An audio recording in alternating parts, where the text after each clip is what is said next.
मित्रों नमस्कार, मैं एडवोकेट सुवेंदु जयपुरिया अपने इस चैनल पर पुनः एक बार आपका स्वागत करता हूं। मित्रों, पिछले वीडियो में मैंने आप लोगों को यह बतलाया था कि जो प्लेंट होते हैं उसमें डॉक्यूमेंट का सीक्वेंस क्या होता है और साथ ही साथ जो कोर्ट प्रोसीजर है उसमें जो डिफरेंट स्टेप्स होते हैं उसकी जानकारी भी मैंने आप लोगों को दी थी।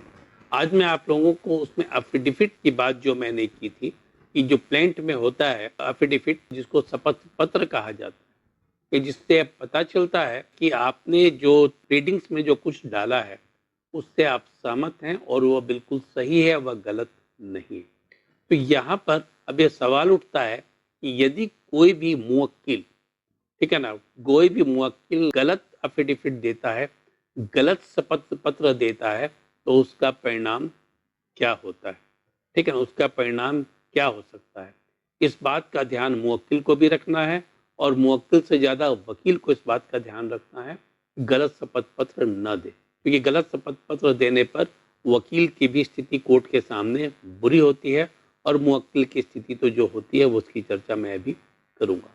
लेकिन सबसे पहले मैं बतला दूं कि शपथ पत्र होता क्या है, शपथ पत्र में किन किन चीज़ों को डाला जाता है और तब शपथ पत्र का प्रोविजन कहाँ किया गया है और शपथ पत्र गलत देने पर क्या परिणाम हो सकते हैं और सुप्रीम कोर्ट का इस पर ओपिनियन क्या है। इन 5 चीज़ों पर मैं अभी चर्चा करूंगा।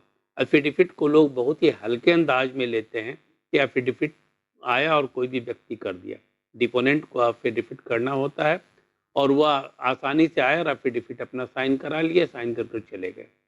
प्लेंट में क्या है, क्या आपने डाला है, उस बात को भी आपको ध्यान में रखना है, क्योंकि प्लेंट तैयार करने का काम वकील का ही होता है और एफिडेविट को ड्राफ्ट करने का काम भी एक वकील का ही होता है। तो आपकी रिस्पॉन्सिबिलिटी भी उतनी ही ज़्यादा है जितने की एक मुवक्किल की, जितने की एक क्लाइंट। तो सबसे पहले मैं आपको यह बतला दूं कि एफिडेविट का provision order 19 of the CPC में किया गया है। Order 19 of the civil procedure code में एफिडेविट का प्रोविजन किया गया है। एफिडेविट होता क्या है? एफिडेविट शपथ होता है जिसको कि नोटरी पब्लिक के सामने, लोअर कोर्ट में नोटरी पब्लिक के सामने लेना होता है और हाई कोर्ट में जो ओथ कमिश्नर होते हैं उनके सामने वो एफिडेविट करना होता है। तो ये लीगलाइज हो जाता है। तो एफिडेविट होता है कि जो भी चीज आपने अपने प्लीडिंग्स में डाला है और प्लीडिंग्स में जो डाला है वो किसके कहने पर डाला है, कौन सा फैक्ट किस व्यक्ति ने दिया है, तो मुवक्किल ने दिया है। सारा चीज तो वही प्रोवाइड करता है। आपने तो उसे ड्राफ्ट किया है, तो आप ड्राफ्ट करने के क्रम में उन सारी चीज़ों को देखेंगे कि मुवक्किल कोई गलत स्टेटमेंट तो नहीं दे रहा है, कोई गलत डॉक्यूमेंट तो प्रोड्यूस नहीं कर रहा है। यदि गलत डॉक्यूमेंट प्रोड्यूस कर रहा है और वो इंसिस्ट करता है कि नहीं आप इसको इसमें डालिए ही डालिए, तब ऐसी स्थिति में आपको थोड़ा प्रिकॉशन लेना होगा कि ऐसा कोई भी गलत डॉक्यूमेंट आप नहीं प्रोड्यूस करें जिससे कि आपको भी परेशानी आए। और वह यदि शपथ पत्र के द्वारा, लास्ट में जो एफिडेविट होता है उसके द्वारा उसको प्रूव करता है कि मैंने जो भी दिया है, लिखा है उसमें, वह मैंने पूरी तरह से पढ़ लिया है और समझ लिया है और उसमें जो भी लिखा हुआ है वह मेरी जानकारी में सही है और मेरी इंफॉर्मेशन में सही है। ठीक है, अब यहाँ पर आता है कि मेरी जानकारी और मेरा इंफॉर्मेशन, ये दो चीजें आती हैं। यहाँ पर जो फाइल में डाला हुआ है, जैसे मान लीजिए कोई डॉक्यूमेंट है और कोई सरकारी डॉक्यूमेंट है जिसको वहां पर डालना है, तो वहां पर क्या होगा, वहां पर जो है वह उसके नॉलेज के अनुसार वह उन सारी चीजों को वो बोलेगा कि यह मेरी जानकारी में है, मेरे इंफॉर्मेशन में है। ठीक है, और वह जो कुछ नई जानकारी दे रहा है अपने बारे में, वो उसके नॉलेज के अनुसार वह होगा। ठीक है ना, वह उसकी जानकारी के अनुसार होगा। तो दो चीजें होती है शपथ पत्र में, एक तो होती है जानकारी जो कि उसकी जानकारी के आधार पर है और दूसरा होता है इंफॉर्मेशन जो कोर्ट रिकॉर्ड के आधार पर होता है। ठीक है, इन दो चीजों को डालना होगा।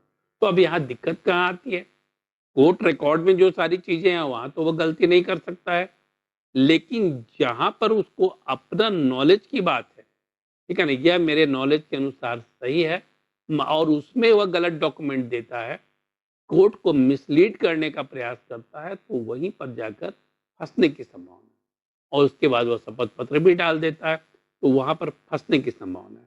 ठीक है, अब यहाँ पर क्या है, क्या क्या होता है शपथ पत्र में?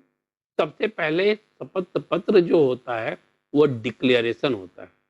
ठीक है ना, डिक्लेरेशन होता है कि यह मैं डिक्लेयर करता हूं कि मैंने जो कुछ कहा है वह मेरी जानकारी में सही है और यह मेरे इंफॉर्मेशन के अनुसार सही है।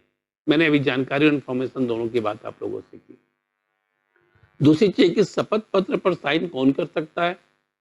शपथ पत्र पर साइन डिपोनेंट करता है, जो कि पिटिशनर होता है सिविल सूट। क्रिमिनल केसेस में जहां पर क्रिमिनल केस है किसी व्यक्ति के ऊपर, वहां पर जो शपथ पत्र साइन होता है वह किसी दूसरे व्यक्ति के द्वारा होता है, थर्ड पर्सन के द्वारा वह साइन किया जाता है।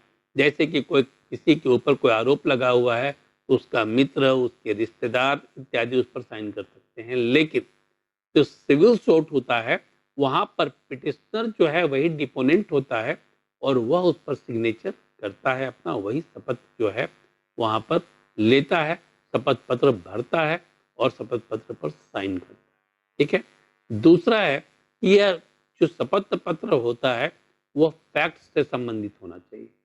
ठीक है ना, फैक्ट का मतलब है कि वह उसकी जानकारी में है, as per his knowledge, as per his knowledge. आप देखेंगे शपथ पत्र में जो 3 पैरा होते हैं उसमें लिखा रहता है एज पर माई नॉलेज। ठीक है ना, I am declare this fact, this in this fact, as per my knowledge, this is true and correct, इसको डालना होता है। दूसरा पैरा होता है उसमें लिखा रहता है एज पर माई इंफॉर्मेशन। ठीक है ना, इंफॉर्मेशन में आपकी कोई गलती नहीं है, जो आपको इंफॉर्मेशन मिला कोर्ट रिकॉर्ड में और एज पर कोर्ट रिकॉर्ड जो है वहां पर आप नहीं फंस सकते हैं। लेकिन जो फैक्ट्स है, फैक्ट्स को यदि आपने तोड़ा मरोड़ा है और फैक्ट्स को गलत तरीके से प्रूव करने का प्रयास किया है, तब यहाँ स्थिति आती है, तो यहाँ पर गड़बड़ हो सकता है। तभी मैंने आप लोगों को बतलाया जो डिपोनेंट है वो फर्स्ट पर्सन है, तो फर्स्ट पर्सन के रूप में वो शपथ पत्र पर साइन करता है। ठीक है ना, वहां पर वो साइन करता है और वह शपथ लेकर उस चीज पर साइन करता है, शपथ लेकर करता है बिफोर द ओथ कमिश्नर और बिफोर द नोटरी पब्लिक। इन सारी चीजों को आपको ध्यान में रखना होता है।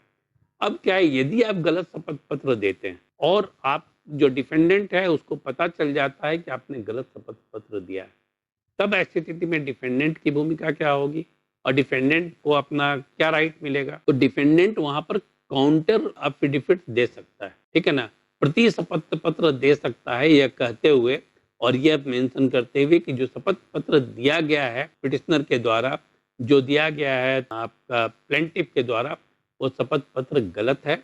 वह शपथ पत्र में जो उन्होंने चीजों को लिखा है वह गलत है, जो उसने ट्रेडिंग्स में डाला है वह गलत है। तब ऐसी स्थिति में यह केस आपका डिसमिस हो सकता है। ठीक है ना, केस जो चलेगा वह तो अलग चलेगा, वह डिसमिस हो सकता है। और वह या फिर दूसरी चीज है कि यदि मान लीजिए उसको पता तुरंत नहीं चला और केस एडमिट हो गया, तब ऐसी स्थिति में वहां पर वो क्रॉस एग्जामिन कर सकता है। उसके वकील जो हैं वह अपने जो प्लेंटिफ है उससे क्रॉस एग्जामिन कर सकते हैं शपथ पत्र को लेकर। ठीक है ना, शपथ पत्र को लेकर आपको मैं बता दूं कि पूरे प्लेंट में सबसे इंपॉर्टेंट चीज कोई है तो वह है शपथ पत्र, क्योंकि उसके द्वारा ही आप अपने प्लीडिंग्स को जस्टिफाई करते हैं।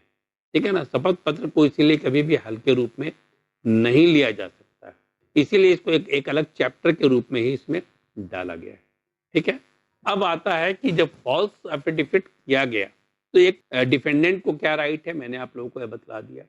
लेकिन शपथ पत्र गलत है तो कोर्ट क्या एक्शन ले सकती है? ठीक है ना, गलत शपथ पत्र के आधार पर केस ऑफ परजूरी हो सकता है। मतलब गलत आपने स्टेटमेंट दिया है, गलत शपथ पत्र डाला है, उसमें परजूरी का केस हो सकता है, जिसमें आपको सेक्शन 191, 193, 195 और 199 of the Indian penal code के तहत 3 साल से 7 साल तक की सजा हो सकती है।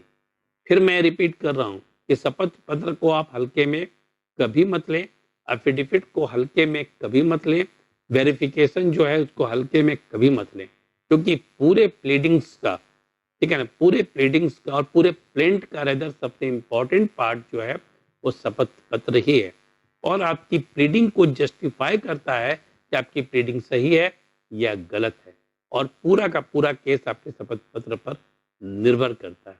इस बात को आप ध्यान में रखें। तो मैंने आप लोगों को बताया कि आप गलत शपथ पत्र यदि देते हैं तो 3 से 7 साल तक सजा पर जूरी में, गलत शपथ पत्र देने में, गलत एफिडेविट देने में 3 से 7 साल की सजा हो सकती है। आईपीसी में इसका प्रावधान किया गया है। दूसरा है, सुप्रीम कोर्ट का भी 2022 में एक जजमेंट आया है, honourable mister justice UU Lalit और honourable mister justice PS Narasimha के कोर्ट ने एक निर्णय दिया है। इसमें कहा है कि यदि आप गलत शपथ पत्र डालते हैं, फॉल्स एफिडेविट डालते हैं कोर्ट में, कोर्ट को मिसलीड करने का प्रयास करते हैं, तो कॉन्टेम्प्ट ऑफ कोर्ट के तहत सजा हो सकती है, प्रोसीडिंग चलाया जा सकता है। ठीक है, तो एक और तो आप आईपीसी की धारा के तहत आपको सजा मुकर्रर हो जाएगी, और दूसरी तरफ आपको कॉन्टेम्प्ट ऑफ कोर्ट भी फेस करना पड़ेगा। तो इस बात को आप बिल्कुल ध्यान में रखें कि शपथ पत्र क्या है, शपथ पत्र का महत्व क्या है, और गलत शपथ पत्र देने पर क्या हो सकता है। ठीक है, तो मित्रों, मैं उम्मीद करता हूं कि आप लोग शपथ पत्र के बारे में समझ चुके होंगे, और वकालत की दृष्टिकोण से शपथ पत्र बहुत ही महत्वपूर्ण है, प्लेंट के दृष्टिकोण से बहुत ही महत्वपूर्ण है, क्लाइंट के दृष्टिकोण से बहुत ही महत्वपूर्ण है। इस बात को भी आप समझ चुके होंगे। ठीक है, तो आप वकालत कर रहे हैं, इस बात को कभी भी हल्के में न लें। ठीक है, शपथ पत्र में आज इतना ही। नेक्स्ट वीडियो में मैं नए टॉपिक के साथ आपके साथ होऊंगा। यदि आप लोगों को मेरा यह वीडियो पसंद आया है तो इसको आप अपने वकील मित्रों को शेयर जरूर करें, जिससे कि वह भी इन सारी चीज़ों से अवेयर हो सकें, और ज़्यादा से ज़्यादा इस चैनल को सब्सक्राइब करें, और साथ ही साथ बेल आइकॉन को भी पुट कर दें। ठीक है मित्रों, तो नमस्कार। अगले वीडियो में मैं मिलता हूँ।